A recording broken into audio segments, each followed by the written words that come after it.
ماہ خدا ہے، آ گیا رمضان ہے، آمد ماہ خدا ہے، آ گیا رمضان ہے، نور کی برسات میں اب آ گیا رمضان ہے۔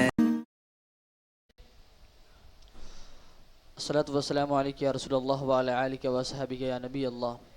جی ہاں معزز ناظرین اکرام و سامعین اکرام، السلام علیکم ورحمۃ اللہ وبرکاتہ۔ آپ دیکھ رہے ہیں برکات رمضان ٹرانسمیشن اور آپ کا میزبان محمد عاطف رضا آپ کی خدمت میں حاضر ہے۔ امید کرتا ہوں کہ آپ خیر و عافیت سے ہوں گے۔ الحمدللہ رمضان المبارک کا جو دوسرا عشرہ ہے یہ رواں دواں ہے۔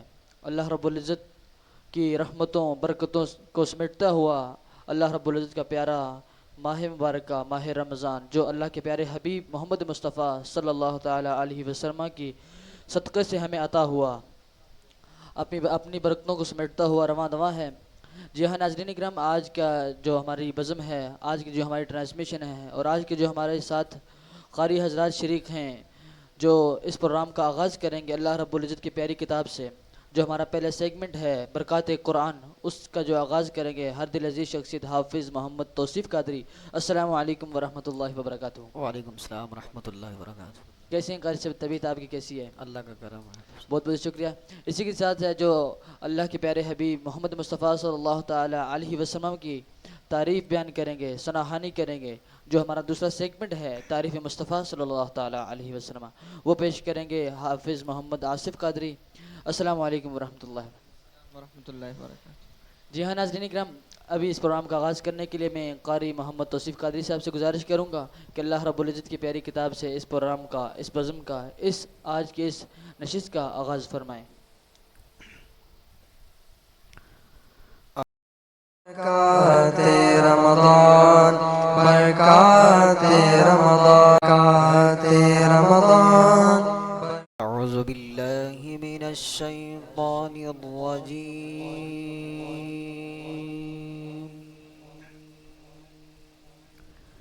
بسم اللہ الرحمن الرحیم۔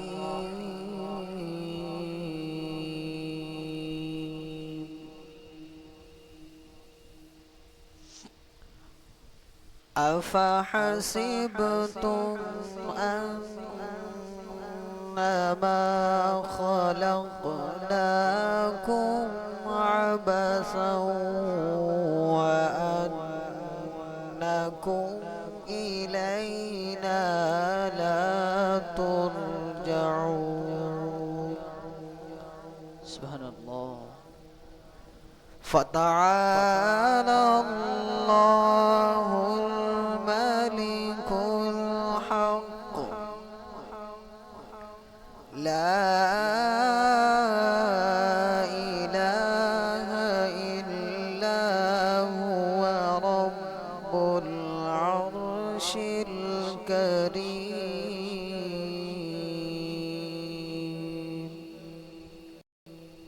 ماشاء اللہ ماشاء اللہ۔ ومن يدع مع الله إلها آخر لا برهان له به فإنما حسابه عند ربه إنه لا يفلح الكافرون۔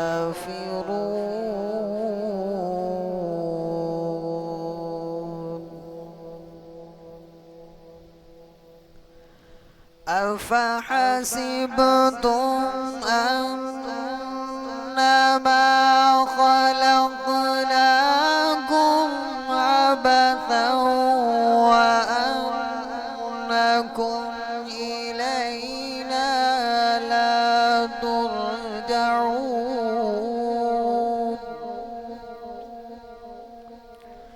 فتعالى الله الملك الحق، لا إله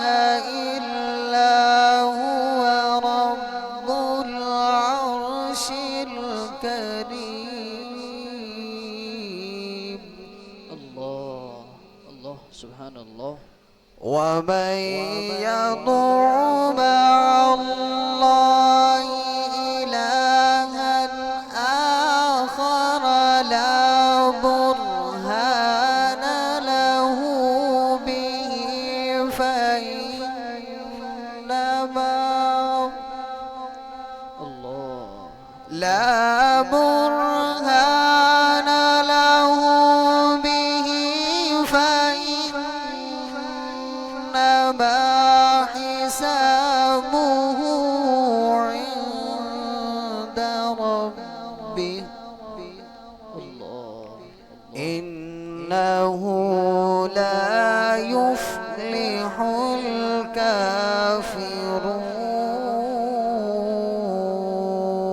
الكافرون سبحان الله وقل رب اغفر وارحم وأنت خير الراحمين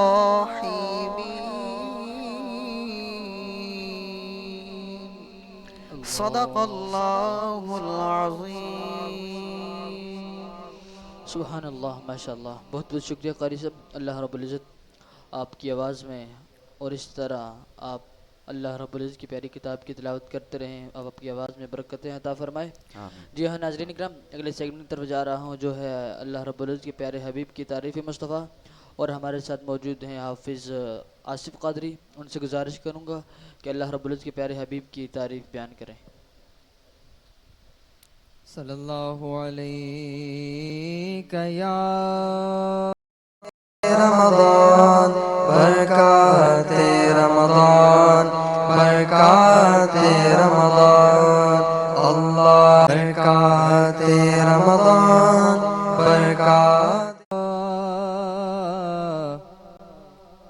رسول اللہ وسلم علیک یا حبیب اللہ. واہ کیا جود و کرم ہے شہ بطحا تیرا,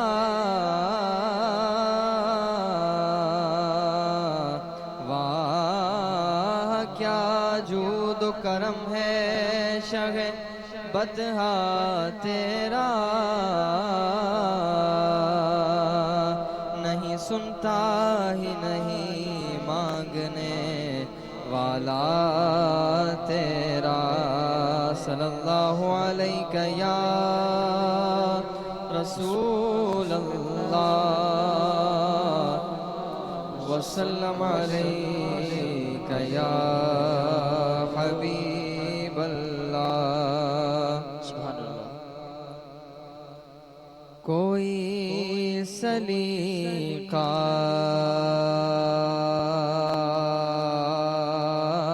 ہے آرزو کا,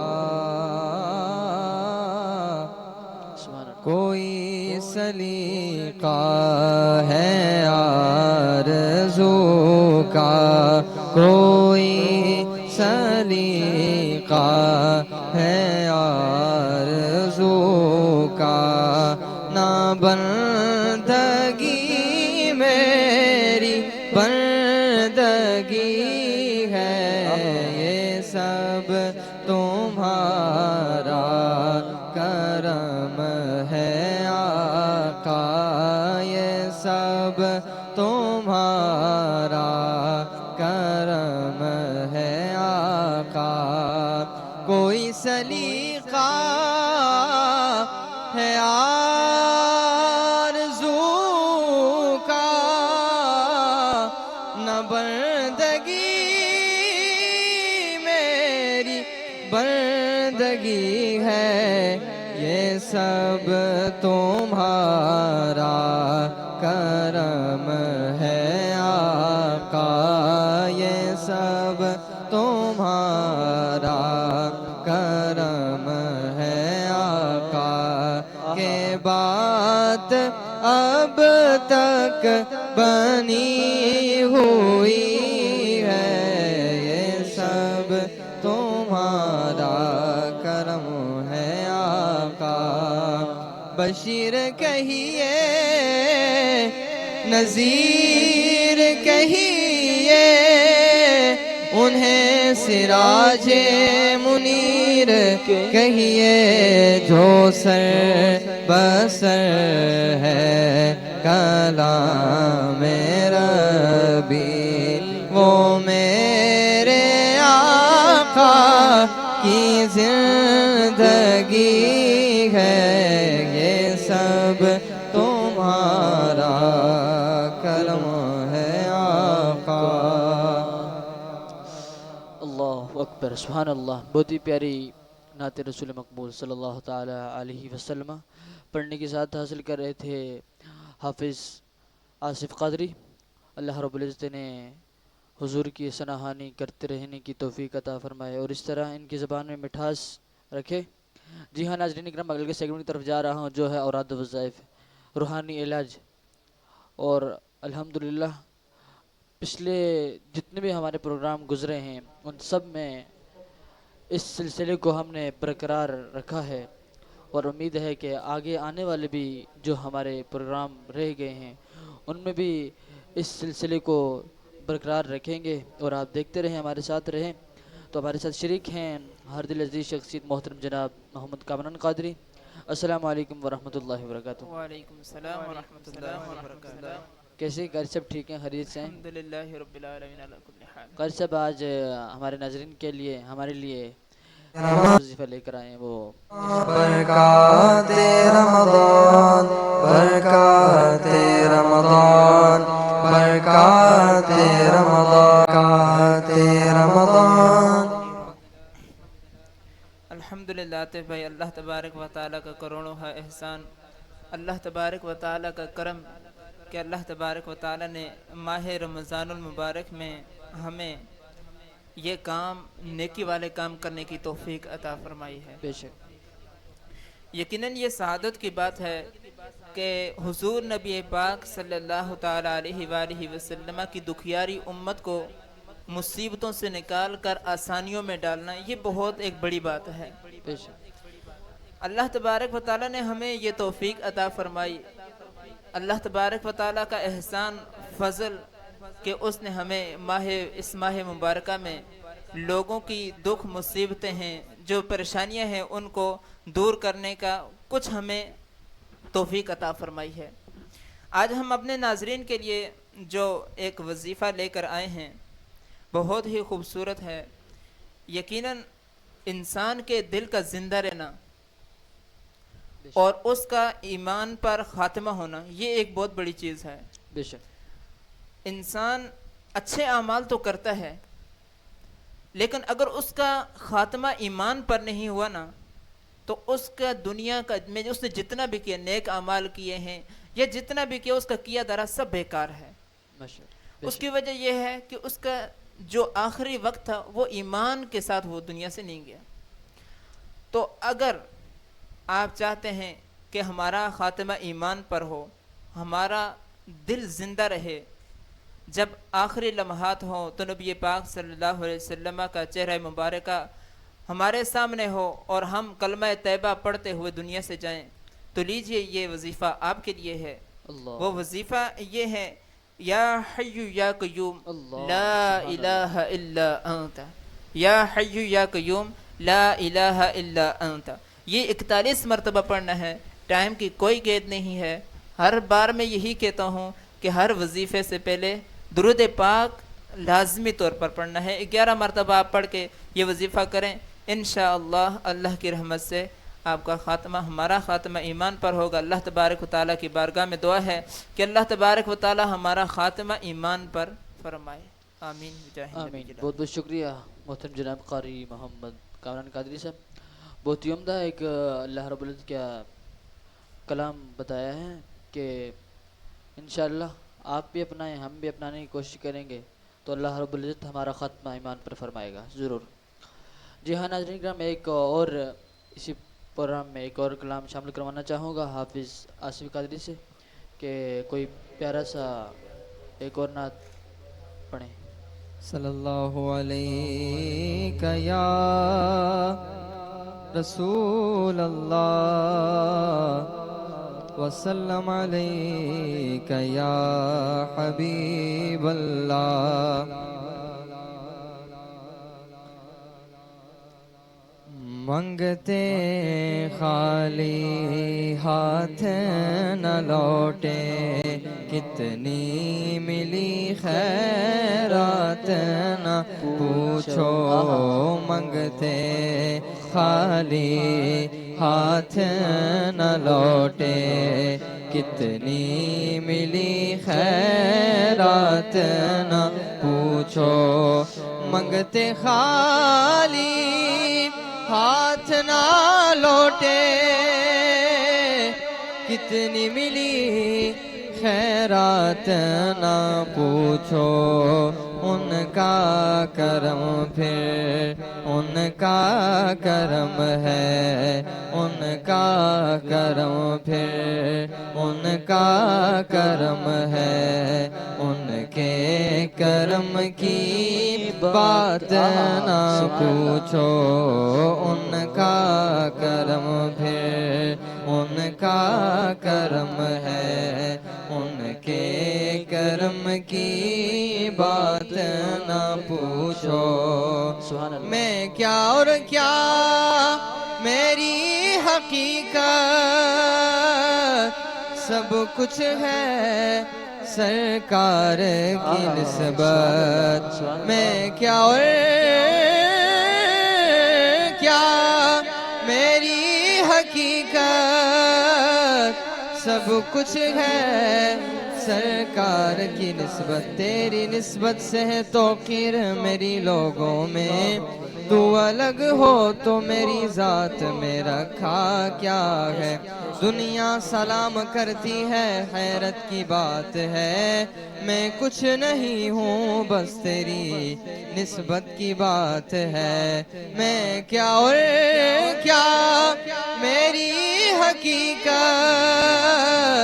سب کچھ ہے سرکار کی نسبت میں تو برا ہوں میں تو برا ہوں میں تو برا ہوں لیکن میری لاج ہے کس کے ہاتھ نہ پوچھو میں تو برا ہوں لیکن میری لاج ہے کس کے ہاتھ نہ پوچھو منگتے خالی ہاتھ نہ لوٹے کتنی ملی خیرات نہ پوچھو سبحان اللہ ظاہر میں تسکین دل و جان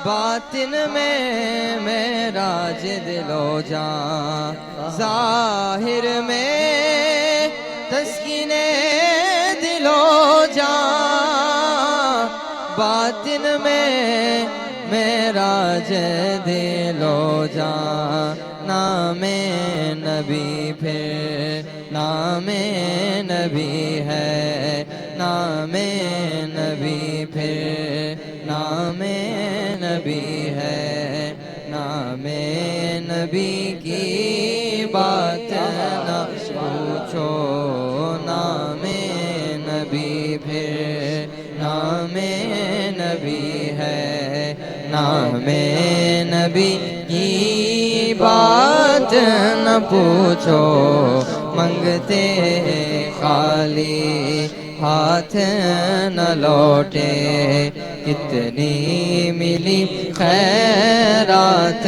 نہ پوچھو سبحان اللہ خالد میں صرف اتنا کہوں گا جاگ اٹھا عشقوں کا مقدر خالد میں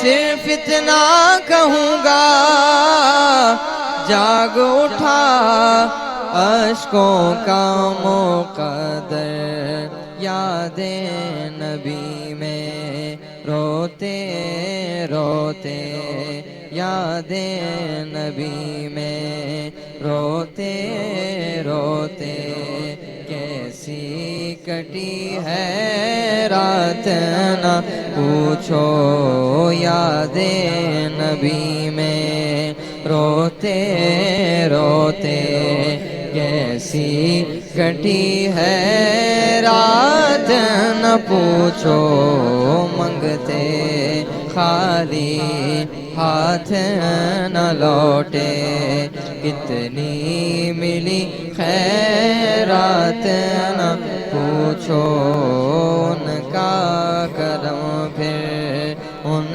کا کرم ہے ان کا کرم پھر ان کا کرم ہے ان کے کرم کی بات نہ پوچھو سبحان اللہ سبحان اللہ ماشاء اللہ۔ بہت ہی پیاری نعت رسول مقبول صلی اللہ تعالیٰ علیہ وسلم پڑھنے کے ساتھ حاصل کر رہے تھے۔ اللہ رب العزت ان کی آواز میں برکتیں عطا فرمائے۔ جی ہاں ناظرین کرام، اگلے سیگمنٹ کی طرف جا رہا ہوں جس کا ہر روز دیکھنے کے لیے آپ انتظار کرتے ہیں، وہ ہے علماء سے گفتگو کا۔ ناظرین کرام، آج ہمارا جو موضوع ہے، جو ٹاپک ہے، بہت ہی عمدہ موضوع ہے، بہت ہی پیارا موضوع ہے۔ ہر انسان کو اس کے حوالے سے معلومات ہونی چاہیے، اور جو ہمارے ساتھ مہمان خصوصی ہیں وہ بھی بہت اچھے اور عمدہ اور فاضل نوجوان ہیں، اور گفتگو بھی بڑی پیاری کرتے ہیں۔ میرے ساتھ ہر دل عزیز شخصیت محترم جناب حضرت علامہ مولانا محمد رفیق قادری صاحب موجود ہیں، جو کہ دارالعلوم برکاتیہ سے فارغ التحصیل ہیں۔ وہاں سے انہوں نے دورۃ الحدیث 8 سالہ عالم کورس کیا ہے۔ قبلہ السلام علیکم ورحمۃ اللہ وبرکاتہ۔ السلام ورحمۃ اللہ وبرکاتہ۔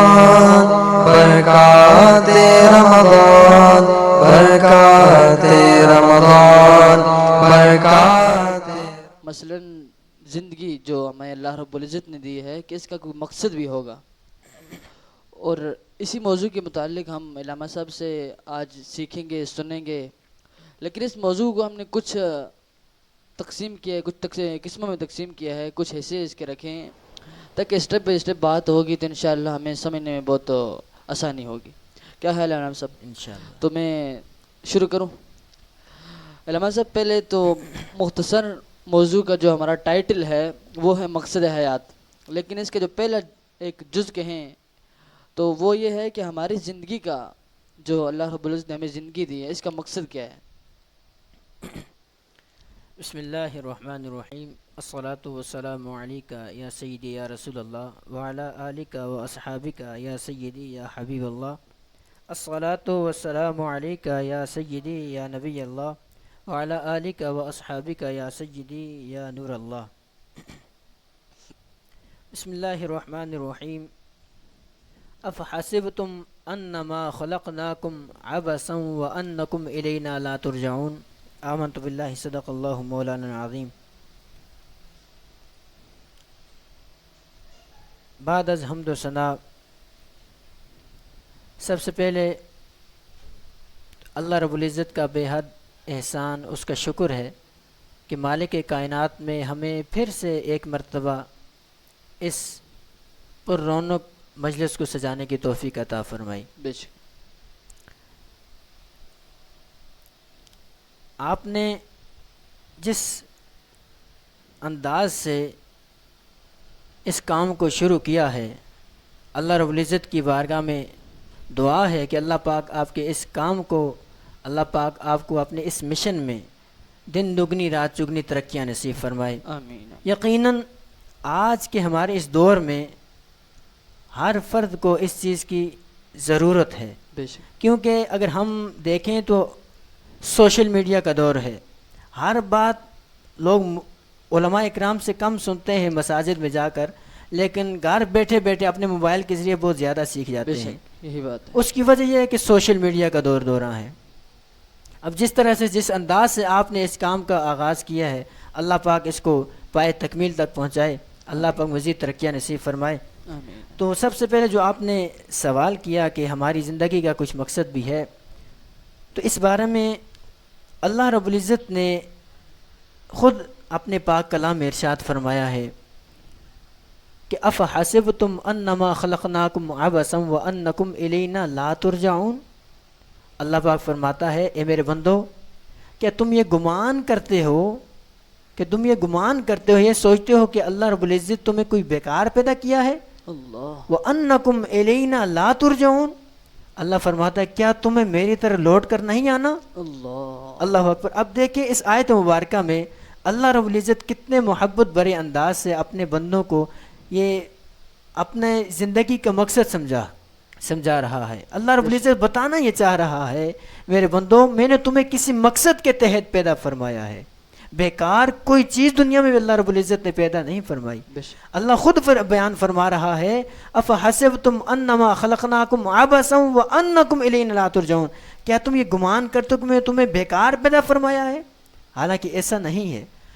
کوئی بھی چیز ایک بات ذہن نشین کر لیں کہ اپنے معاشرے میں اگر ہم دیکھیں اپنی زندگی میں دیکھیں کوئی بھی چیز اگر کوئی چیز بندہ کچھ بناتا ہے گاڑی بناتا ہے اس کا مقصد ہے موٹر سائیکل اس کا مقصد ہے بلڈنگ بناتا ہے گھر بناتا ہے فیکٹری بناتا ہے ہر چیز کا کوئی نہ کوئی مقصد ہوتا ہے.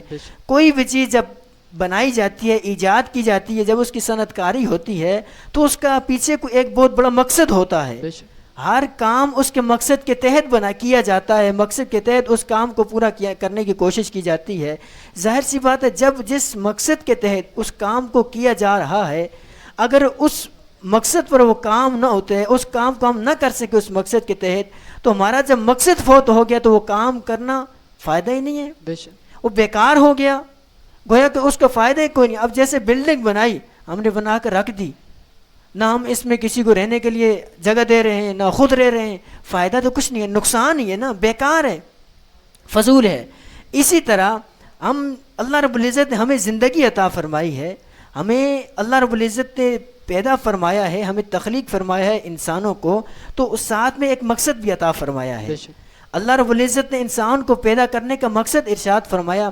اب اللہ رب العزت خود ارشاد فرماتا ہے پہلے فرمایا کیا تم یہ گمان کرتے ہو کہ اللہ نے میں نے تمہیں رائگاں پیدا فرمایا ہے بغیر کسی مقصد کے تحت پیدا فرمایا ہے؟ حالانکہ ایسا نہیں ہے. ہم سوال کرتے مولا تو ہی بتا دے کہ مقصد کیا ہے ہماری زندگی کا پھر مقصد کیا ہے ہمیں کس تحت پیدا فرمایا ہے. بیکار تو ہمیں پیدا نہیں فرمایا تو نے لیکن ہمارا پھر مقصد کیا ہے؟ اللہ فرماتا ہے وما خلقت الجن والانس الا لیعبدون. اب اس آیت مبارکہ میں اللہ رب العزت نے بندوں کو جھنجھوڑا اللہ رب العزت نے بندوں کو زندگی کا مقصد بتا دیا. اس آیت مبارکہ میں فرمایا وما خلقت الجن والانس الا لیعبدون. فرمایا کہ تمہاری زندگی کا جن ہو انسان ہو چرند پرند ہو جمادات نباتات دنیا کی کوئی بھی چیز کیوں نہ ہو کوئی بھی مخلوق کیوں نہ ہو ہر ایک کا مقصد حیات اللہ رب العزت کی بندگی کرنا ہے. وما خلقت الجن والانس الا لیعبدون. فرمایا انسانوں جنوں جتنی بھی چیزیں سب کا صرف ایک مقصد ہے وہ ہے اللہ رب العزت کی عبادت کرنا وہ ہے اللہ رب العزت کے سامنے سجدہ ریز ہونا اللہ رب العزت کی یاد میں مگن رہنا اللہ رب العزت کی یاد سے اپنی زبانوں کو تر رکھنا. یہ اصل زندگی کا مقصد یہ ہے. اب اللہ رب العزت نے ہمیں زندگی کا مقصد سمجھایا بتا بھی دیا کہ ہمارا زندگی کا مقصد کیا ہے. اب ہمیں چاہیے ہم اپنی زندگی کو اس مقصد کے تحت گزاریں. اب بھی اگر ہم دیکھیں مثال کے طور پر اگر ہم اکثر آپ بھی پڑھے لکھے ہیں مدارس میں بھی ہم امتحان دیتے ہیں اسکول میں جو پڑھتے ہیں یونیورسٹی کالج میں جو ہمارے عزیز پڑھتے ہیں سب امتحان دیتے ہیں امتحانات دیتے ہیں پھر اس کے بعد جب ان کو اس کا نتیجہ آتا ہے تو پھر اس طرح اس حساب سے پھر آگے ڈگریاں لیتے ہیں اس حساب سے پھر اپنی دنیا کی ترقی کرتے ہیں. اب جب امتحان ہوتا ہے اس وقت اگر امتحان میں جتنے بھی سوالات ہیں اگر وہ پرچہ آؤٹ ہو جائے سب سوالات پہلے بتا دیے جائیں ٹیچر بتا دے کل آپ کے پرچے میں یہ سوالات آئیں گے اس کے بعد اگر ہم ان سوالات کو اگر یاد نہ کریں ہم اگر اس دوسرے دن بھی اگر ہم جا کر بیٹھے ہیں ہم پیپر روم میں بیٹھے ہیں پرچہ دینے کے لیے بیٹھے ہیں تو اس میں ہمیں آتا کچھ نہ ہو تو مجھے بتائیں یہ اس کا جو آنا نہیں ہے ہمیں کچھ بھی نہیں یاد کیا اس کا یہ نقصان کس کو ہے غلطی کس کی ہے؟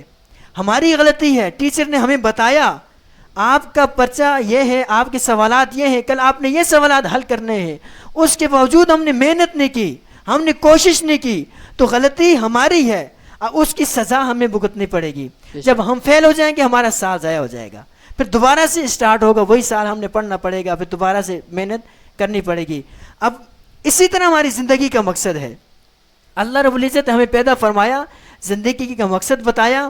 اب قیامت کے دن مرنے کے بعد قبر میں حشر میں جو کچھ ہونا تھا اللہ رب العزت پہلے اپنے قرآن پاک میں نازل فرما دیا۔ ہمیں اب آگے جو اصل جو ہماری زندگی ہے اس میں جو ہمارے ساتھ ہونا ہے، قبر و حشر میں جو ہمارے ساتھ جو ہونا ہے، اللہ رب العزت نے پہلے سے ہی بتا دیا، بیان فرما دیا۔ اللہ رب العزت نے بتا دیا قبر میں کیا کیا ہوگا، حشر میں کل کیا ہوگا، ہم اچھے اعمال کریں گے تو ہمیں کیا نتیجہ ہوگا، برے کریں گے تو اس کا کیا نتیجہ ہوگا۔ اللہ مطلب پرچہ آؤٹ ہو چکا ہے۔ قبر میں کیا سوالات ہیں، آج ننھے بچے سے آپ پوچھیں وہ بھی بتائے گا قبر میں 3 سوال ہونے ہیں، سوالات بھی بتائے گا اور جوابات کیا ہیں ان کے وہ بھی بتائے گا۔ اب حشر میں کیا ہونا ہے، مختلف سوالات ہیں، ہر چیز کے بارے میں پوچھا جانا ہے، سب کو پتا ہے، پرچہ آؤٹ ہو چکا ہے، یہ بھی معلوم ہو چکا ہے کیا کیا سوالات ہیں، سب کو معلوم ہو چکا ہے۔ اس کے باوجود اگر بندہ مومن، ہم یا آپ کوئی بھی ایکس وائی زیڈ اگر محنت نہ کریں، ان سوالات کو حل نہ کریں، ان کی یاد کرنے کی کوشش نہ کریں، تو مجھے بتائیں یہ غلطی ہماری ہے یا کسی اور کی ہے؟ یقیناً غلطی ہماری ہے۔ یہی اسی سوال کے اندر ہماری پوری زندگی کا مقصد چھپا ہے۔ ہمیں اللہ رب العزت نے پیدا فرمایا، سب چیزیں عیاں فرما دی، بتا دیا بھائی اس طرح یہ کام کرو گے تو گناہ ملے گا، یہ کام کرو گے تو ثواب ملے گا، اس کام کے کرنے سے آپ کو جنت حاصل ہوگی، یہ کام کرنے سے آپ جہنم میں جا سکتے ہیں، تو یہ ساری اس کام سے بچنا ہے، یہ کام کرنا ہے۔ اللہ رب العزت نے ہر کام کرنے کا حکم عطا فرما دیا، جس کام سے بچنا تھا وہ بھی ارشاد فرما دیا، پیارے آقا علیہ الصلوۃ والسلام نے ہمارے لیے وہ بیان فرما دیا، آسانیاں فرما دی۔ اب اس کے باوجود اگر ہم اس پر عمل نہ کریں، یہ ہمارا قصور ہے، یہ صرف اور صرف ہمارا قصور ہے اور کسی کا قصور نہیں ہے۔ عزیزان مکرم، ناظرین کرام، ہمیں چاہیے، جب ہمیں اپنی زندگی کا مقصد ہمیں معلوم ہو چکا ہے، ہمیں اپنی زندگی کا مقصد پتہ چل چکا ہے، تو پھر سستی کس بات کی، پھر یہ پریشانی کس چیز کی؟ ہمارے یہ سستیاں، یہ کام کچھ نہیں آنے والی، یہ صرف ہم اپنے جسم کو راحت دے سکتے ہیں وقتی طور پر، لیکن آگے جو ہم یہ گناہ کرتے ہیں ہمیں دوسری طرف بھی سوچنا چاہیے، جو عذاب ہوگا ہم اس کو کس طرح پھر اپنے اوپر اس عذاب کو کس طرح ہم جی لیں گے، اس کے بارے میں ہمیں سوچنا چاہیے۔ اب اللہ رب العزت نے ارشاد فرمایا کہ وما خلقت الجن والانس الا لیعبدون، ہم نے انسانوں اور جنوں کو صرف اپنی عبادت کے لیے پیدا فرمایا ہے۔ اللہ، علامہ صاحب، یہ آپ نے ہماری زندگی کا جو مقصد ہے بہت ہی اچھے انداز میں بتایا۔ اسی موضوع کا ایک اور حصہ ہے کہ کیا دنیا میں کوئی ایسی چیز بھی ہے جس کا کوئی مقصد نہ ہو؟ دیکھیں، دنیا میں آپ کے سامنے میں آیت مبارکہ میں نے پیش کی تھی، اللہ رب العزت اس میں پورا بیان فرما دیا اللہ پاک نے کہ ہم نے کسی بھی چیز کو بیکار پیدا نہیں فرمایا ہے۔ اب اللہ رب العزت نے زندگی عطا فرمائی ہے، اب موت بھی عطا فرمائے گا، دونوں چیزیں ساتھ ہیں، زندگی بھی عطا فرمائی، موت بھی عطا فرمائے گا۔ اب دیکھیں اللہ رب العزت نے نہ زندگی کو ہمارے لیے بیکار پیدا فرمایا، نہ موت کو بیکار پیدا فرمایا۔ اللہ رب العزت ارشاد فرماتا ہے کہ وَلَيَبْلُوَنَّكُمْ بِشَيْءٍ مِّنَ الْخَوْفِ وَالْجُوعِ وَنَقْصٍ مِّنَ الْأَمْوَالِ وَالْأَنفُسِ وَالثَّمَرَاتِ وَبَشِّرِ الصَّابِرِينَ۔ اب اس سے پہلے سورہ ملک کی ایک آیت مبارکہ اللہ فرماتا ہے تبارک الذی بیدہ الملک وہو علی کل شیء قدیر۔ اب یہاں پر اس سے آگے جو حصہ ہے اللہ فرماتا ہے الذی خلق الموت والحیات، الذی خلق الموت والحیات لیبلوکم ایکم احسن عملا۔ اللہ فرماتا ہے کہ یہ جو میں نے زندگی عطا فرمائی ہے، جو میں موت تم پر نازل کروں گا، یہ دونوں زندگی چیزیں ایسے ہی نہیں میں نے تمہیں عطا فرما دی، ایسے ہی نہیں، فرمایا کہ لیبلوکم ایکم احسن عملا۔ اب زندگی عطا فرمائی، اللہ پاک پھر موت عطا فرمائے گا۔ اب اللہ فرماتا ہے اس کے درمیان میں صرف تمہارے لیے آزمائش ہے کہ اللہ رب العزت ہمیں آزمانا یہ چاہ رہا ہے کہ اللہ فرماتا ہے لیبلوکم ایکم احسن عملا، صرف یہ اس مقصد کے تحت کہ تم میں سے اچھا عمل کون کرتا ہے، تم میں سے اچھا عمل کون کرتا ہے۔ پھر دوسری آیت جو پہلے آپ کے سامنے عرض کی، اللہ رب العزت فرماتا ہے میں تمہیں ضرور آزماؤں گا، وَلَيَبْلُوَنَّكُمْ بِخَوْفٍ مِّنَ الْجُوعِ وَنَقْصٍ مِّنَ الْأَمْوَالِ وَالْأَنفُسِ وَالثَّمَرَاتِ. ہر چیز کے ذریعے اللہ رب العزت ہمیں آزما رہا ہے، خوف کے ذریعے، بھوک کے ذریعے، پھل ثمرات سے مراد پھل یعنی اولاد کے ذریعے، مختلف چیزوں سے، یعنی اللہ رب العزت ہمیں جو نعمت عطا فرماتا ہے ہر نعمت میں ہمارے لیے آزمائش ہے. بے شک اب ہمیں اللہ رب العزت رزق عطا فرماتا ہے، یہ بھی ہمارے لیے آزمائش ہے. اکثر ہمارے نوجوان ساتھی ہم اس آزمائش میں ناکام ہو جاتے ہیں. جب ہمارے پاس مال و دولت آتا ہے ہم اللہ رب العزت کی بارگاہ سے دور ہو جاتے ہیں. بے شک جب ہمارے پاس کچھ بھی نہیں ہوتا ہم اللہ کی بارگاہ میں سجدہ ریز رہتے ہیں، دعائیں کرتے رہتے ہیں، مولا کرم فرما دے. جب کرم ہو جاتا ہے، کرم کا نزول ہوتا ہے، ہم اس رب کو بھول جاتے ہیں. بے شک اب اللہ رب العزت حدیث قدسی اللہ فرماتے ہیں، میرے بندے تو میرا رزق کھا کر میری نافرمانی کرتا ہے. اللہ مجھے بتائیں اب اس سے بڑھ کر ہمیں اور اس سے بڑھ کر وعید کیا چاہیے؟ اللہ رب العزت خود فرماتا ہے. اب ہمارا کوئی بڑا اگر ہمیں اس طرح کی کوئی بات کر دے، یار میری چیزیں استعمال کر کے تم میری نافرمانی کرتے ہو، یہ اس طرح کی ہمیں شرم آتی ہے. جب رب ہمارے بارے میں یہ ارشاد فرما رہا ہے، مجھے بتائیں ہمیں اپنی زندگی پھر کیسے گزارنی چاہیے؟ بے شک اللہ تو یہ زندگی ہماری بیکار نہیں ہے، ہر چیز کا کوئی نہ کوئی مقصد ہے. کوئی بھی چیز اللہ پاک نے دنیا میں بیکار پیدا نہیں فرمائی. بے شک تو یہ ہمیں اس بات پر نظر کرنی چاہیے، اس طرف غور کرنا چاہیے. اگر ہم آج اس بات پر غور نہ کریں گے تو اللہ رب العزت ارشاد فرماتا ہے، یا ایھا الانسان ما غرک بربک الکریم. اللہ اتنے پیار کے ساتھ، اتنی محبت کے ساتھ میرا رب ہمیں سمجھا رہا ہے. یہ سینکڑوں آیات مبارکہ اللہ رب العزت نے قرآن پاک میں جا بجا ارشاد فرمائی. اے میرے اللہ فرماتے ہیں، اے انسان تجھے کیا ہو گیا ہے؟ کون سی چیز ایسی ہے؟ تجھے کس چیز نے اپنے اس کریم رب سے تجھے دور کر دیا ہے؟ اللہ ما غرک بربک الکریم، کس چیز نے تجھے اس کریم رب سے دور کر دیا ہے؟ ایسی کون سی چیز؟ یہ دنیا، اس کی روشنائیاں، اس کی یہ چمک دمک کچھ بھی نہیں کام آنے والا. بے شک یہ سب کچھ یہیں رہ جانا ہے. اللہ فرماتا ہے وَمَا الْحَيَاةُ الدُّنْيَا إِلَّا مَتَاعُ الْغُرُورِ. اللہ دوسری جگہ فرماتا ہے اِلَّا لَهْوٌ وَلَعِبٌ، فرماتا ہے صرف دھوکے کا ساو سامان ہے، یہ دنیا صرف دھوکا ہے. اور اللہ رب العزت دوسری جگہ فرماتا ہے یہ لہو و لعب کا کام ہے. مجھے بتائیں جو کھیلنے کودنے کی جو چیزیں ہوتی ہیں تھوڑی دیر کھیل لیتا ہے بندہ، پھر بیکار ہو جاتی ہے، ٹوٹ جاتی ہے، ختم ہو جاتی ہے. زندگی ہماری ایسی ہے، اگر ہم یہ لہو و لعب کی طرح اگر ہم کھیل کود میں گزاریں گے، مستی مسخرے میں گزاریں گے، گزر جائے گی، فائدہ کچھ نہیں ہوگا. بے شک لہٰذا ہمیں اللہ رب العزت نے جس مقصد کے تحت ہمیں اللہ پاک نے زندگی عطا فرمائی ہے، ہمیں اس مقصد کے تحت گزارنا پڑے گا. ورنہ ہمیں اس کے بعد جو ہماری زندگی، اصل جو ہماری زندگی ہے، جو قبر میں، جو حشر میں کل ہم نے گزارنی ہے، اصل زندگی تو وہ ہے. بے شک ہمیں اس میں پھر پچھتاوا اٹھانا پڑے گا. تو یہ ہماری زندگی کا مقصد ہے، اسے ہمیں سمجھنا چاہیے. بے شک علامہ صاحب بہت ہی خوبصورت گفتگو کی. تو اسی کے ساتھ ایک اور چند الفاظ میں ایڈ کرنا چاہوں گا کہ مقصد تو کافی حد تک آپ نے ہمیں سمجھایا، لیکن جو مقصد ہے ہماری زندگی کا، اس کے تحت ہم اپنی زندگی کو کیسے گزاریں گے؟ بالکل. دیکھیں ہم اپنی زندگی کو مقصد کے تحت کیسے گزار سکتے ہیں. دیکھیں ہمارے معاشرے میں آج کل کیا ہو رہا ہے کہ جب بچہ اسکول بھیجتے ہیں والدین، تو استاد اس کو کیا سکھاتے ہیں؟ وہ کہتے ہیں بیٹا اپنی زندگی میں کسی نہ کسی چیز کو اپنا آئیڈیل بنا لو، بے شک کسی شخصیت کو اپنا آئیڈیل بنا لو، تاکہ اس کو دیکھ کر جس طرح اس نے محنت کی ہے، جس طرح سے وہ چل رہا ہے، اس کو دیکھ کر اپنی زندگی میں وہ چیزیں اپناؤ، تاکہ آپ بھی کل اس شخص کی طرح بڑے انسان بن جائیں، تاکہ آپ بھی زندگی میں تاکہ اس کو دیکھ کر تبدیلیاں آئیں. اسی طرح اللہ رب العزت ارشاد فرماتا ہے، اللہ رب العزت فرماتا ہے لقد کان لکم فی رسول اللہ اسوۃ حسنہ.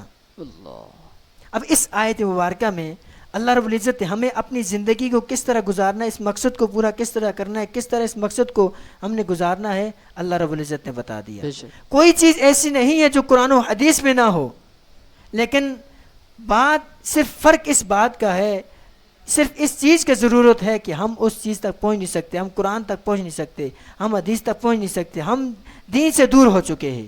اللہ فرماتے ہیں ہم نے پیارے آقا علیہ الصلوۃ والسلام کی زندگی میں تمہارے لیے نمونہ بنا دیا ہے، ان کی زندگی تمہارے لیے نمونہ ہے.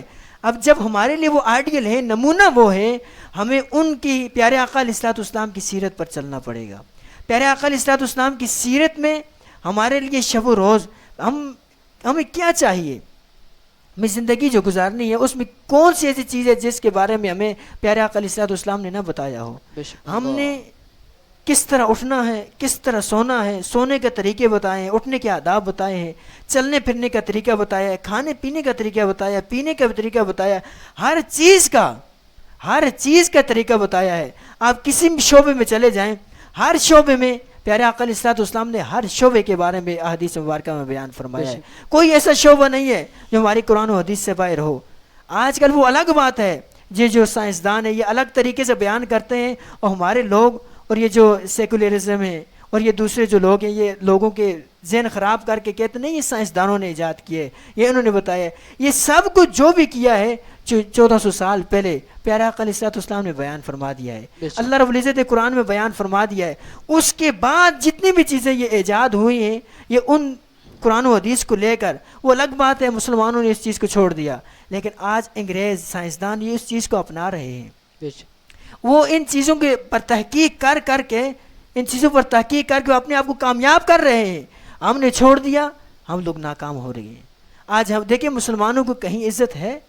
ہر جگہ مسلمانوں کی ذلت ہی ذلت، جہاں دیکھو مسلمانوں پر ظلم ہو رہا ہے. یہ پستی یہ کیا ہے؟ وجہ کیا ہے؟ وجہ یہی ہم دین سے دور ہو چکے ہیں. ہم نے پیارے آقا علیہ الصلوۃ والسلام کی مبارک سیرت کو چھوڑ دیا ہے. ہمیں کچھ پتہ نہیں ہے پیارے آقا علیہ الصلوۃ والسلام کی مبارک سیرت کے بارے میں. جب ہم دین سے دور ہوئے، حضور کی سیرت سے دور ہوئے، قرآن مجید سے دور ہوئے، اس کی تعلیمات سے دور ہوئے، اللہ رب العزت نے پھر ہمیں ذلت و رسوائی کا ہمارا مقدر بنا دیا. ہمیں پھر ظاہر سی بات ہے جب ہم نے قرآن و حدیث کو چھوڑ دینا ہے، جو ہمارے اسلاف کا طریقہ کار تھا، ہمارے آقا علیہ الصلوۃ والسلام کی جو سیرت تھی، ہم نے جب اس کو چھوڑ دیا تو پھر ہمارے پاس تو ذلت کے علاوہ اور کچھ چیز ہے نہیں بچی، تو ذلت ہی ہمارا مقدر ہے. بہت بہت شکریہ. جی ہاں ناظرین کرام، آپ سن رہے تھے مقصد حیات. اللہ رب العزت نے جو ہمیں زندگی دی ہے اس کا کچھ نہ کچھ مقصد ہے. اللہ نے اپنی کتاب میں بھی اس کا مقصد ہمیں بتایا ہے، اور علامہ صاحب نے بہت ہی اچھی گفتگو کی. اللہ رب العزت سے دعا ہے کہ اللہ رب العزت جو نے ہمیں وعظ و نصیحت کی اس پر عمل پیرا ہونے کی توفیق عطا فرمائے اور انہیں مزید ترقیاں عطا فرمائے. بہت بہت شکریہ علامہ صاحب. جی ہاں ناظرین، اگلے اسی سیگمنٹ کے اگلے حصے کی طرف جا رہا ہوں جو کہ ہے آپ کے مسائل کا حل، اور ہمارے ساتھ شریک ہیں ہر دل عزیز شخصیت محترم جناب محمد حافظ محمد ریحان قادری صاحب. تو ان سے میں کچھ سوالات عرض کروں گا تو انشاءاللہ العزیز یہ بڑے اچھے انداز میں، خوبصورت انداز میں، آسان انداز میں جو ہمیں بھی ہمارے ناظرین کو بھی سمجھ آئیں گے تو ان کے آنسر دیں گے. علامہ صاحب اجازت پر شروع کر دوں میں پھر. علامہ صاحب سب سے پہلا سوال اس طرح سے ہے کہ کھانے پینے کے لیے اعتکاف سے باہر نکل سکتے ہیں یا نہیں نکل سکتے؟ کھانے پینے کے لیے یا کسی بھی حاجت طبعی کے لیے، حاجت شرعی کے لیے اعتکاف سے یعنی مسجد سے، عورت اپنی مسجد بیت سے، اور جو شخص ہے مرد ہے وہ فنائے مسجد سے بھی کراس کر سکتا ہے. یعنی اب اس کی دو صورتیں بنتی ہے. آج کل تو جیسا ہمارا معاشرہ ہے، کوئی بھی شخص اگر مسجد میں اعتکاف کرتا ہے تو اس کے گھر والے، اس کے اہل خانہ، اس کے اولاد ہو گئی، اس کے محبت کرنے والے دوست احباب اس کے گھر پر سے سامان لے کر کے ضروری ادویات ہو گئے، کپڑے ہو گئے اور دیگر ضروریات زندگی کے سامان اس کو وہیں پر مہیا کر دیتے ہیں. اور آج کل ایسا بھی ہوتا ہے کہ اکثر مساجد میں افطار کا اور سحری کا اور کھانے وغیرہ کا باقاعدہ انتظام بھی کیا جاتا ہے، اور کچھ مساجد میں باقاعدہ فیس بھی اس کی متعین ہوتی ہے. تو اگر ایسا اہتمام ہے، یعنی مسجد میں بھی سحری افطاری کا باقاعدہ انتظام موجود ہے، اور اس مسجد کے اندر اگر اہتمام نہیں ہے، جیسے گاؤں میں ہوتا ہے انفرادی لوگ اعتکاف کرتے ہیں اور انفرادی عبادات میں مشغول ہوتے ہیں، تو وہاں پر اگر اس کے گھر والے بھی اس تک افطاری وغیرہ پہنچانے کی وسعت اور طاقت نہیں رکھتے، کیونکہ بعض اوقات ایسا ہوتا ہے کوئی شخص بیابان میں ہجرت کر کے گیا ہوتا ہے، اکیلا ہوتا ہے، اور وہاں پر وہ معتکف ہوتا ہے، کوئی جاننے والا اس کو نہیں ہوتا. ایسی صورتحال بہت شاذ ہوتی ہے، بہت کم ہوتی ہے. اگر ایسا ہو جاتا ہے کہ اس کو کوئی افطار کھانا پینا پہنچانے والا نہیں ہے، اور اس کو مسجد میں بھی کوئی ایسا اہتمام اور انتظام نہیں ہے، تو اس کو اس طبعی حاجت کو دور کرنے کے لیے، باہر سے پرچیزنگ کرنے کے لیے، باہر سے خرید و فروخت کرنے کے لیے، کھانے پینے کا سامان کا انتظام کرنے کے لیے جانے کی اجازت ہے، لیکن وہ صرف خریدے گا یا پھر جہاں سے اس نے لینا ہے وہاں سے لے گا اور مسجد میں آ کر ہی اسے تناول کرے گا، مسجد میں آ کر کھائے گا۔ ایسا نہیں ہے کہ اس نے لیا اور رستے میں کھاتے کھاتے یہاں تک آیا، رستے میں اگر اس نے کلام کیا یا کھایا طعام کیا تو اس کا اعتکاف ٹوٹ جائے گا۔ بہت بہت شکریہ علامہ صاحب۔ ایک چیز جو آپ نے بتا دی کہ کچھ چیز لینے خرید و فروخت کرنے کے لیے گیا اور کلام کیا تو اعتکاف ٹوٹ جائے گا، لیکن مزید میں چاہوں گا کن چیزوں سے اعتکاف ٹوٹ جائے گا؟ یہ بہت اہم اور ضروری سوال ہے، کیونکہ ہم نے بھی کافی عرصہ مسجدوں میں اعتکاف کیا، تو وہاں پر ہم نے یہ چیز دیکھی تھی کہ بہت سے لوگ جو ہوتے ہیں وہ نشے کے عادی ہوتے ہیں، بے شک بہت سے لوگ سگریٹ نوشی کے اور تمباکو نوشی کے عادی ہوتے ہیں، تو وہ لوگ استنجے خانے کے اندر تمباکو نوشی کرتے ہیں، سگریٹ نوشی کرتے ہیں، یعنی سگریٹ پی رہے ہوتے ہیں۔ تو یہ بات ذہن نشین رہے کہ کوئی بھی حاجت شرعی ہو یا حاجت طبعی ہو، ان دونوں صورتوں میں صرف اتنی ہی مقدار جتنی دیر میں وہ حاجت پوری ہو سکتی ہے وہ اعتکاف سے باہر جا سکتا ہے۔ مثلا غسل جنابت ہے، فرض غسل ہو گیا، اب وہ بغیر کلام کیے جلدی سے جائے گا، غسل کرے گا اور زیادہ وقت نہیں لگائے گا، مطلب جتنی دیر میں اس کا غسل فرض ہو جاتا ہے اتنی دیر وہ وہاں استنجے خانے میں یا غسل خانے میں لگائے گا، اس کے بعد وہ دوبارہ اپنے اعتکاف کے احاطے میں، مسجد کے احاطے میں، باؤنڈریز کے اندر آ جائے گا۔ یا پھر وہ ایسا کوئی کام کر لیتا ہے جو روزے کو توڑ دیتا ہے، جو چیز فرض روزہ رمضان کو توڑنے والی چیزیں ہیں، جان بوجھ کر بغیر بلا عذر شرعی کے اس نے اگر روزہ توڑ دیا تو اس کا اعتکاف بھی ساتھ ساتھ ٹوٹ جائے گا۔ مثلا اس نے کوئی موبائل، آج کل عام ہوتے ہیں معتکفین بھی چھپ کر کے موبائل یوز کر رہے ہوتے ہیں، تو اگر کوئی معتکف اللہ نہ کرے مسجد کے تقدس کو پامال کر کے کوئی ایسی چیز دیکھتا ہے، بے حیائی کا کام کرتا ہے مسجد کے اندر بیٹھ کر کے، اور اس کو انزال ہو جاتا ہے، اس کے اوپر غسل فرض ہو جاتا ہے، مطلب ایک غسل فرض ہوتا ہے جو انسان کی طبعی ہے، وہ نہیں، وہ اپنے اوپر غسل کو فرض کر لیتا ہے، تو اس کا ظاہر ہے اس حالت کی وجہ سے روزہ بھی ٹوٹ جائے گا اور اس وجہ سے اس کے اوپر سے اعتکاف بھی اس کا ٹوٹ جائے گا۔ اس کے علاوہ اگر کوئی بغیر کسی ضرورت کے مسجد سے باہر چلا جاتا ہے، اگرچہ بھول کر ہی ہو، بھول کر ہی مسجد سے باہر نکل گیا، تو اس کا اعتکاف جو ہے ٹوٹ جائے گا۔ آج کل ایسا ہوتا ہے کہ مساجد میں جو وضو خانے ہوتے ہیں وہ مسجد کے احاطے سے، باؤنڈریز سے باہر ہوتے ہیں، فنائے مسجد جو ہے اس سے بھی باہر ہوتے ہیں۔ فنائے مسجد مسجد کے اس حصے کو کہا جاتا ہے جسے باقاعدہ سجدے اور نماز کے لیے بنایا نہیں گیا ہوتا، لیکن وہ مسجد کی دیواروں کے اندر شامل ہوتا ہے۔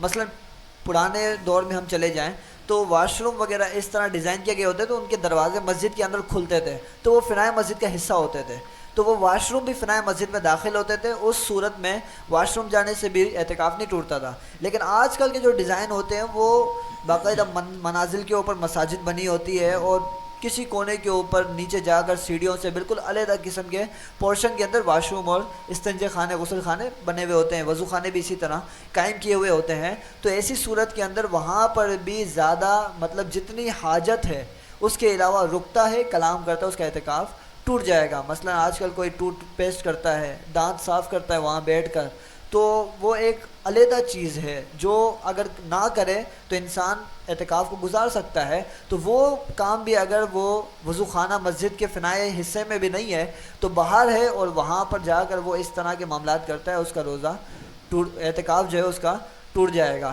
یا پھر ایسا ہو جاتا ہے کہ وہ بیماری کا علاج کروانے جا رہا ہے، تب بھی اس کا اعتکاف ٹوٹ جائے گا۔ اس کے علاوہ وہ کسی کی مدد کرنے کے لیے جا رہا ہے، تب بھی اس کا اعتکاف ٹوٹ جائے گا۔ اس کے علاوہ اگر مسجد کے اندر جمعے کا اہتمام ہے اور وہ پھر بھی کہیں اور جا کر کے جمعہ پڑھنے کی کوشش کرتا ہے، تب بھی اس کا اعتکاف ٹوٹ جائے گا۔ اور مثال کے طور پر اس نے بازار میں گیا، کھانے پینے کا سامان اس کے پاس مہیا نہیں ہے، کوئی دینے والا نہیں ہے، تو اب وہ مارکیٹ میں جاتا ہے، اب اسے گلی کے کونے کے اوپر مطلب مسجد سے قریب بھی ایک دکان مل رہی ہے، وہاں سے وہ سامان نہیں لے رہا، وہ دور جا کر اپنے جاننے والے سے لے رہا ہے، تب بھی اس کا اعتکاف ٹوٹ جائے گا۔ اس کے علاوہ بھی بہت سی صورتیں بن جاتی ہیں جس میں سے میں نے مختصر آپ کے سامنے بیان کرنے کی کوشش کی۔ جی آپ نے بہت اچھی صورتیں بیان کی جو ضرورت ہیں انسان کو۔ علامہ صاحب اگلا سوال اس طرح سے ہے کہ دوران اعتکاف کون کون سے ایسے کام ہیں جو انسان کر سکتا ہے؟ دوران اعتکاف ہر وہ کام انسان مسجد کے اندر اعتکاف کے اندر کر سکتا ہے جو مسجد کے آداب کے موافق ہو اور شریعت اس کی اجازت دے۔ مثال کے طور پر اگر آج کل ہم دیکھیں تو پچھلے دور میں اس طرح نہیں ہوتا تھا، پچھلے دور میں انفرادی اعتکاف ہوتے تھے، اس دور میں اجتماعی اعتکاف ہوتے ہیں جس سے فوائد بھی کافی ہیں۔ پچھلے دور میں لوگ اپنی انفرادی عبادات کرتے تھے تو وہ ان کو عبادات کا اور نمازوں کا، نوافل کا اور بہت سے احکام شرعیہ کا، بہت سے معاملات دینیہ کا علم نہیں ہوتا تھا۔ آج کل یہ اجتماعی اعتکاف ہوتے ہیں تو اس کے اندر وعظ اور بیان کا اہتمام کیا جاتا ہے جو کہ مسجد کے بھی آداب کے موافق ہے، شریعت کے اعتبار سے بھی بالکل ٹھیک ہے، تو یہ بھی کام کرنے کی شریعت میں اور مسجد کے اندر اور اعتکاف میں اجازت ہوگی۔ نعت خوانی کا اہتمام بالکل الاؤ ہے، آپ اعتکاف کے اندر کر سکتے ہیں۔ اس کے علاوہ آپ کھانے پینے کا اہتمام بھی کر سکتے ہیں۔ آپ نے اعتکاف کی نیت کر لی ہے، اس کے بعد آپ کوئی عبادت کریں تاکہ وہ نیت جو ہے وہ کھانے پینے کی نہ ہو جائے۔ تو آپ نے اعتکاف کی نیت کی، اس کے بعد کوئی آپ نے اگر کچھ مرتبہ درود و سلام پڑھ لیا، حضور پر درود پڑھ لیا، کوئی عبادت کر لی، اس کے بعد آپ کھا پی بھی سکتے ہیں، کھانے پینے کا اہتمام کر سکتے ہیں، سیر و افطار کر سکتے ہیں، یہ بھی شریعت میں جائز ہے، کر سکتا ہے۔ اس کے علاوہ اعتکاف کے اندر انسان سونا چاہ رہا ہے، سو بھی سکتا ہے۔ اعتکاف کے اندر ہر وہ چیز ناجائز ہے جو شریعت کے اعتبار سے ناجائز ہو، مثال کے طور پر غیبت کرنا، چغلی کرنا، گناہ کبیرہ کا ارتکاب کرنا، مسجد کے تقدس کو پامال کرنا، گالیاں دینا، بلند آواز سے باتیں کرنا، فحش گفتگو کرنا، موبائل کا بے جا استعمال کرنا، اور آج کل جیسے موبائلوں کا معاملہ چلتا ہے تو موبائل کے ذریعے سے وہ مساجد کی بجلی بھی وہ استعمال کرتے ہیں۔ تو بہتر یہ ہے کہ معتکف ہیں، آپ کو ظاہر ہے ضرورت اگر ہے موبائل کی تو آپ اگر آپ کا موبائل ڈیڈ ہو گیا ہے تو آپ اس کو چارج کر سکتے ہیں، لیکن آپ نے مسجد کی بجلی استعمال کی ہے تو شرعی مسئلہ زیر ذہن میں رکھیں کہ آپ نے جو مسجد کی بجلی یوز کی ہے اس کے اہتمام سے کچھ زیادہ پیسے آپ مسجد کے چندے کے اندر ڈال کے چلے جائیں تاکہ مسجد کا جو آپ نے بجلی کا استعمال کیا ہے وہ بھی اس کا بھی ازالہ ہو جائے۔ اس کے علاوہ بہت سے معاملات ہیں جو آپ اعتکاف کے اندر کر سکتے ہیں جو شریعت نے جس چیز کو ناجائز قرار نہیں دیا۔ بہت بہت شکریہ۔ علامہ صاحب ایک اور سوال ہے کہ فنائے مسجد میں اعتکاف کا اہتمام کرنا کیسا ہے؟ فنائے مسجد جیسے میں نے بیان کیا کہ مسجد کا وہ حصہ جس سے باقاعدہ سجدے و نماز کے لیے ڈیزائن نہیں کیا جاتا، بنایا نہیں جاتا، تو اگر کوئی شخص باقاعدہ اہتمام ہی اصل مسجد کو چھوڑ کر فنائے مسجد میں اعتکاف کا اہتمام کرتا ہے تو علماء نے اس کی اجازت نہیں دی اور اس طرح کو ناجائز قرار دیا ہے۔ لیکن کسی بھی شخص نے مسجد کے اصلی حصے کے اندر اعتکاف کا انتظام کیا ہے اور ضرورت کے تحت وہ فنائے مسجد میں آتا ہے تو اس کا اعتکاف نہیں ٹوٹے گا، لیکن باقاعدہ اہتمام ہی فنائے مسجد کے اندر کرنا، اس طرح اعتکاف کرنے کی اجازت نہیں ہے۔ بہت بہت شکریہ۔ علامہ صاحب آخری سوال ہے کہ محراب مسجد میں جانے کا کیا حکم ہے؟ یہ سوال بھی کافی وائرل ہوا تھا کچھ عرصہ پہلے کہ لوگ سمجھتے تھے کہ محراب مسجد کا حصہ نہیں ہوتی اور مسجد کی باؤنڈری کے اندر نہیں آتی اور محراب کے اندر جانے سے اعتکاف ٹوٹ جاتا ہے۔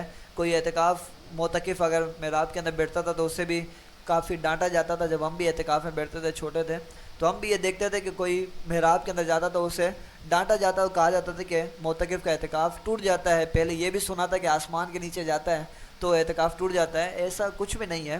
مسجد کے جو محراب ہے وہ مسجد کا حصہ ہے۔ بعض علماء نے کہا تھا اس بارے میں، لیکن علماء جدید جو آج کے علماء ہیں ان کا فتویٰ یہی ہے دور جدید کا کہ جو مسجد کا محراب ہے وہ مسجد ہی کا حصہ ہے۔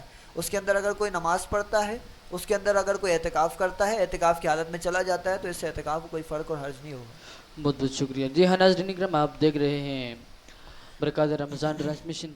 الحمدللہ آج موضوع بھی بڑا اچھا تھا اور سوالات و جوابات بھی بہت ہی عمدہ تھے، جس کا وہ لوگ پہلے تو ہر انسان کو معلوم ہونا چاہیے، تو پھر ضروری ان لوگوں کو جو اعتکاف کر رہے ہوتے ہیں اس سے پہلے ایسے علم آ گیا رمضان ہے،